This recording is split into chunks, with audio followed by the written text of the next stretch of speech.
जय श्री कृष्णा दोस्तों, किशोरी क्रिएशन से मैं सपना शर्मा आप सभी का हार्दिक स्वागत करती हूँ आपके अपने चैनल पर। दोस्तों, आज के वीडियो में आपके लिए माघ मास महात्म्य के 13वें दिन की कथा लेकर के आई हूँ। इससे पहले के माघ मास महात्म्य के 12 अध्याय के वीडियो जो है मैंने मेरे चैनल पर डाले हुए हैं, जिनको आप मेरे चैनल पर जाकर देख भी सकते हैं और श्रवण भी कर सकते हैं। आइए सुनते हैं माघ मास महात्म्य का 13वां अध्याय। विकुंडल कहने लगा कि तुम्हारे वचनों से मेरा चित्त अति प्रसन्न हुआ है, क्योंकि सज्जनों के वचन सदैव गंगा जल के सदृश पापों का नाश करने वाले होते हैं। उपकार करना तथा प्रिय बोलना सज्जनों का स्वभाव ही होता है, जैसे अमृत मंडल चंद्रमा को भी ठंडा कर देता है। अब कृपा करके यह भी बताइए कि किस प्रकार मेरे भाई का भी नरक से उद्धार सकता है। तब दूत कुछ देर ज्ञान दृष्टि से विचार कर मित्रता रूपी रस में से बंधा हुआ बोला कि हे वैश्य, यदि तुम अपने भाई के लिए स्वर्ग की कामना करते हो तो जल्दी ही अपने 8 जन्म के पुण्य फल को उसके निमित्त अर्पण कर दो। तब विकुंडल ने कहा कि हे दूत, वह पुण्य क्या है? तो मैंने कौन से जन्म में और कैसे किया है, यह सब मुझे बतलाओ, फिर मैं अपना पुण्य अपने भाई को दे दूंगा। दूत कहने लगा कि हे वैश्य सुनो, मैं तुम्हारे पुण्य की सब कथा कहता हूँ।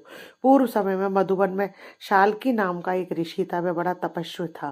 ब्रह्मा के समान तेज वाला, नवग्रह की तरह उसकी स्त्री रेवती के 9 पुत्र थे, जिनके नाम ध्रुव, शशि, बुध, तार, ज्योतिर्मान थे। इन 5 ने गृहस्थाश्रम धारण किया तथा निर्मोह, जितमाय, ध्याननिष्ठ और गुणातक यह चारों संन्यास ग्रहण कर वन में रहने लगे। वह यह शिखा सूत्र से रोहित पत्थर और सोने को समान समझते थे। जो कोई अच्छा या बुरा उनको अन्न देता वही खा लेते थे, और कोई कैसा भी कपड़ा देता उसी को पहन लेते थे। सदैव ब्रह्मा के ही ध्यान में लगे रहते। इन चारों ने व्रत, शीत, निद्रा और आहार सबको जीत लिया। बस चर अचर को विष्णु रूप में समझते हुए मौन धारण करके संसार में विचरते थे। ये चारों महात्मा तुम्हारे घर आए, तब तुमने मध्याह्न के समय भूखे प्यासे इनको आंगन में देखा तो तुमने गदगद कंठ से आंखों में आंसू भरकर इनको नमस्कार करके इनका बड़ा आदर सत्कार किया। इनके चरणों को धोकर बड़े प्रेम से तुमने इनसे कहने लगा कि आज मेरे अहोभाग्य हैं, आज मेरा जन्म फल हुआ, मुझ पर भगवान प्रसन्न हुए, मैं सनाथ हुआ, मेरे माता पिता पत्नी पुत्र गो आदि सभी धन्य हैं, जो आज मैंने हरि के सदस्य आपके दर्शन किए। सो हे वैश्य, इस प्रकार तुमने श्रद्धा से उनका पूजन किया और चरण धोकर जल को मस्तक से लगाया।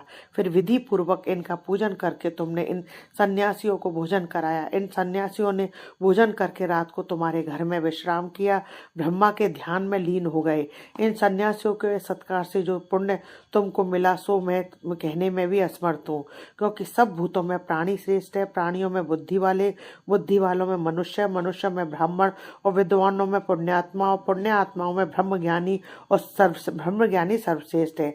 ऐसे ही संगति से बड़े बड़े पाप नष्ट हो जाते हैं। यह पुण्य तुमने अपने पहले 8वें जन्म में किया था। सो यदि तुम अपने भाई को नरक से मुक्त कराना चाहते हो तो यह पुण्य उसे दे दो।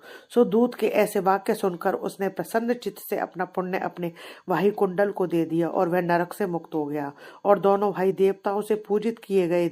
तब दूत अपने स्थान को चला गया। इस प्रकार वैश्य के पुत्र विकंडल ने अपना पुण्य देकर अपने भाई को नरक की यातना से छुड़वाया। सो हे राजन, जो कोई इस इतिहास को पढ़ता है, सुनता है, वह 1000 गोदान का फल प्राप्त करता है। इति श्री माघ मास महात्म्य 13वां अध्याय संपूर्णम। दोस्तों, यदि आपको मेरा ये वीडियो अच्छा लगे तो लाइक शेयर कीजिए, चैनल को सब्सक्राइब कीजिए, पास ही में बेल आइकन को हिट कीजिए ताकि मेरे आने वाले हर नए वीडियो का नोटिफिकेशन जो है आपको मिल जाए। हिंदू धर्म, रीत रिवाज, कथा कहानी जानने के लिए मेरे चैनल पर बने रहने के लिए बहुत बहुत धन्यवाद। जय श्री कृष्णा दोस्तों, राधे राधे।